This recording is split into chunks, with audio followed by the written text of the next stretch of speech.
સ્વાધ્યાય 1.9 એક મકાનનો photograph 35 મિલીમીટરની slide પર 1.75 સેન્ટીમીટર સ્ક્વેર પર ક્ષેત્રફળને આવરી લે છે. આ સ્લાઇડને એક પડદા પર પ્રોજેક્ટ કરતા પડદા પર મકાનનું ક્ષેત્રફળ 1.55 મીટર સ્ક્વેર મળે છે. તો પ્રોજેક્ટર અને પડદાની ગોઠવણીની રેખીય મોટવણી શું હશે? તો આપણે જાણીએ છીએ કે મોટવણી એટલે કે પ્રતિબિંબની સાઈઝ ભાગ્યા વસ્તુની સાઈઝ. હવે અહીં આપણે ક્ષેત્રફળના પદમાં લખ્યું છે બધું, તો આપણે ક્ષેત્રફળ પ્રમાણે મોટવણી લેવી પડશે.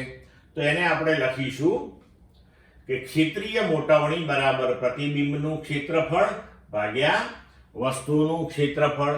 હવે તમે જુઓ કે તમને પ્રતિબિંબનું ક્ષેત્રફળ 1.55 મીટર સ્ક્વેર આપેલું છે.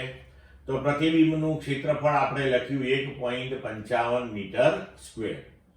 હવે વસ્તુનું ક્ષેત્રફળ જે છે એ 1.75 સેન્ટીમીટર સ્ક્વેર છે.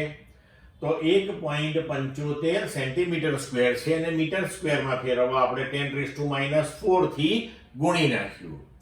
તો હવે આનો જવાબ મળશે આપણને 0.8857 × 10⁴ એટલે કે 8857.